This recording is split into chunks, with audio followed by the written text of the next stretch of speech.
itu Pak Amin Rais sih sebenarnya. Hmm. Beliau ini kan nggak suka banget ya kalau nggak mau dibilang benci banget sama Pak Jokowi. Jadi Iya. mau bahkan beliau bilang eh, yang mengusung itu adalah menjilat saya dan menampar saya. Iya. Hanya Presiden bilang, hanya kasihan Mas Sandiaga Uno nggak punya perahu.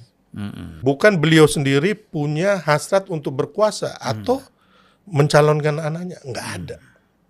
Jadi hanya Pak Prabowo dan Mas Ganjar, dua orang ini aja. Nah, dari situ kami udah mulai curiga nih ada apa. Jadi memang PDIP nggak mau Pak Jokowi ini menentukan siapa calon presiden berikutnya. Ingin juga sedikit dapat penjelasan bagaimana cerita Pak Jokowi mau 3 periode itu.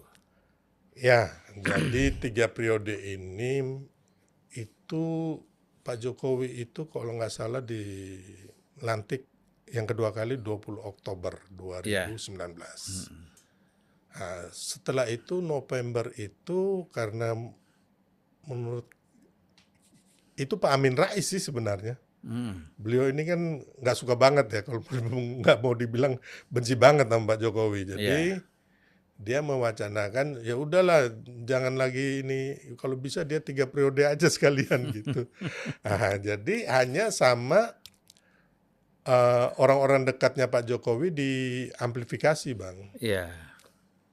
Jadi mereka nggak tahu bahwa sebenarnya ini Pak Amin Rais yang memulai wacana Mencetuskan itu. ide Ya, ini ya. supaya seolah-olah Pak Jokowi ini haus kekuasaan. Jadi Amin Rais ini menyatakan itu bukan mendukung, Bukan maksudnya mengejek ya. ngejek sebenarnya. Hanya yang di kita itu akhirnya mendukung ya, terus sampai perpanjangan masa jabatan presiden. Tapi Pak Jokowi itu sebenarnya membantah. Saya masih ingat di 19 Desember 2021 kalau nggak salah, atau 2022 itu beliau nggak mau. Bahkan beliau bilang yang mengusung itu adalah menjilat saya dan menampar saya, itu Iya, kata presiden. menampar muka saya. Nah, akhirnya setelah itu presiden mengundang saya dan ada 2 teman ketemu. Nah, jadi waktu ketemu itu bulan Agustus 2021 mungkin Bang. Apa 22 ya. Waktu COVID yang kedua Iya. menyerang Agustus. Iya. Nah, di situ waktu cerita itu saya sempat ngomong sama presiden, Pak Presiden itu kan Pak Amin Rais yang wacana. Iya, saya juga nggak mau katanya begitu. Dan di situ sebenarnya presiden sudah mulai mau mewacanakan siapa penggantinya. Karena dia melihat bahwa waktu itu kan masih COVID, Bang. Iya. Sampai 2021 kita ya. Iya, waktu COVID terus mulailah wacana IKN itu kan, terus dan sebagainya, pembangunan tol, laut, apa segala macam bendungan. Dan beliau sudah mulai pingin siapa yang menggantikan beliau. Nah, itu terus beliau tanya, siapa aja yang di lapangan itu. Waktu itu Erick Thohir sudah mulai Bang. Seingat saya Erick Thohir udah pasang spanduk, terus Caimin. Erick Thohir itu waktu itu bukan untuk wapres ya, untuk capres. Capres. Muhaimin yang ada tulisan kalau abang ingat sampai ada joke itu kan, who is Muhaimin? Muhaimin is Kandar. Jadi udah mulai tuh kan Ya. sampai bule-bule tanya siapa sih ini Muhaimin gitu loh. Udah mau capres Bang. Iya, iya. Tahun itu ya, terus Mbak Puan. Terus Pak Muldoko juga sudah mulai itu. Iya. Nah, jadi nanti saya juga jelaskan bahwa Pak Muldoko mengambil Demokrat ini bukan perintah Pak Jokowi. Iya. Nah, itu nanti ya next setelah ini Bang. Jadi presiden nanya siapa aja waktu itu. Terus kami cerita bahwa ini Mbak Puan udah pasang spanduk, Erick Thohir, terus Caimin. Terus saya tanya, itu Pak Mas Sandiaga Uno juga. Ya hanya presiden bilang, hanya kasihan Mas Sandiaga Uno nggak punya perahu. Karena Pak Prabowo mau maju sendiri. Iya. Itu menurut Pak Jokowi ya. Oh, waktu itu dia masih di Gerindra ya, Ya, Sandiaga Uno. Sandiaga Uno masih Gerindra masih. Iya, Nah, terus nantinya akhirnya saya ketemu sama Mas Sandi di kantornya dan di rumah. Saya yang menyarankan dia supaya ambil alih partai, beli partai itu loh. oh beli partai supaya ada perahunya. Ada karena Mas Sandi nanya ke saya, Bang, emang waktu abang ketemu Bapak bilang apa? Saya bilang, Bapak bilang kasihan Mas Sandiaga Uno nggak punya perahu karena Pak Prabowo mau maju sendiri. Nah, jadi cerita bahwa 3 periode ini boleh dikatakan sama perpanjangan ini sebenarnya nggak ada, Bang. Bahkan saya pernah menggagalkan pengiriman kaos waktu tanggal 1 Juni ya 2022 atau 2021 saya lupa. Waktu itu Pak Jokowi ke kampung kelahiran saya di Ende Flores. Iya.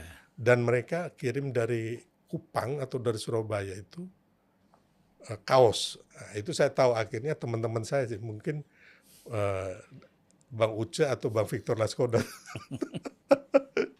Akhirnya saya WA Mensesnek, Pak Pratik ini kan bukti fakta ini ada yang mau kirim ini. Wah, langsung akhirnya disita semua tuh kaos-kaos itu. Iya. Karena menurut saya memang Pak Jokowi nggak mau gitu. Makanya setelah itu kami jadi perpanjangan masa jabatan sama 3 periode Bapak nggak mau. Hanya Bapak mau itu mau mendukung. Nah, setelah itu wacana beliau bilang yang bagus, yang tinggi itu Pak Ganjar. Jadi waktu itu sudah mulai beliau ini Pak Ganjar. Dan ya nantinya mungkin Pak Prabowo ya. Iya. Nah, jadi itu. Nah, setelah itu saya bikin ya udah Mas nanti kita deklarasi di GBK. Karena saya harus cari sosok yang kuat untuk membawa Indonesia ini menjadi negara yang maju. Karena apa? Takut disayangkan bahwa kita ini memiliki bonus demografi yang kalau nggak salah habisnya tahun berapa ya mulainya itu 2025 ini udah mulai itu. Nah, jadi presiden itu sebenarnya hanya pingin beliau ini bisa mendorong penggantinya, Bang. Bukan 3 periode atau perpanjangan masa jabatan. Termasuk Mas Gibran. Mas Gibran itu nggak ada dalam radar sama sekali. Jadi waktu itu Pak Ganjar lah. Akhirnya tanggal 22 bulan 2 Februari tahun 2022, saya bersama 400 organ relawan Jokowi deklarasi setia tegak lurus Jokowi. Jadi ketika Pak Jokowi mendukung ini ya kami ke situ. Nah, jadi setelah itu yang saya bilang tadi kenapa Pak Jokowi nggak mau 3 periode dan perpanjangan, Bang? Karena setelah saya deklarasi itu saya langsung dipanggil Bapak ke Manado. Ketemu Bapak di Manado. Habis dari Manado Bapak nggak puas lagi panggil saya ketemu di Madura. Waktu peresmian bandara di Madura. Jadi memang Bapak ini benar-benar hanya mau supaya pengganti beliau yang bisa memajukan Indonesia. Sebenarnya itu. Bukan beliau sendiri punya hasrat untuk berkuasa atau mencalonkan anaknya. Nggak ada. Jadi hanya Pak Prabowo dan Mas Ganjar. 2 orang ini aja. Nah, setelah itu kami dipanggil lagi sama Bapak. Kami bikin acara itu di GBK. Namanya Nusantara Bersatu. Yang akhirnya di situ Pak Jokowi bilang, yang kita dukung itu ya pokoknya orang yang dahinya berkerut terus rambut putih. Mas Ganjar. Waktu kita bikin itu, Bang, sudah mulai tuh PDIP nggak suka. Sudah mulai. Karena waktu itu Adian Apitupulu salah satu relawan Jokowi juga, dia pembinanya mereka nggak ikut, Bang. Nah, dari situ kami udah mulai curiga nih ada apa. Jadi memang PDIP nggak mau Pak Jokowi ini menentukan siapa calon presiden berikutnya. Maunya mereka ya udah Pak Jokowi selesai ya udah ya wes gitu loh, lengser ke Prabon. Jangan urus-urus siapa berikutnya karena itu kewenangannya partai memang benar. Memang benar kalau secara konstitusi kan itu. Tapi kan kita rakyat dan Pak Jokowi juga menghendaki sosok yang Ya, mandiri, yang tidak bisa diintervensi pemilik partai, politisi jahat, pengusaha hitam, dan juga pihak asing. Jadi pemikiran Pak Jokowi ini sebenarnya udah jauh ke depan, Bang. Bukan untuk kepentingan dia dan keluarganya. Makanya ya, kalau orang bilang Pak Jokowi membangun dinasti politik sih waktu itu, ya saya bilang sebenarnya sah-sah aja. Tapi menurut saya bukan itu sebenarnya. Ya kan?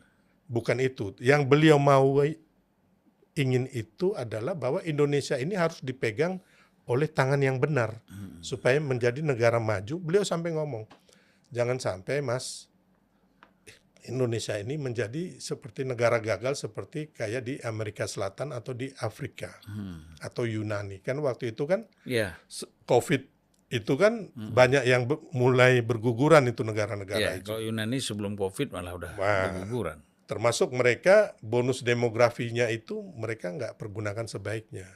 Sebenarnya itu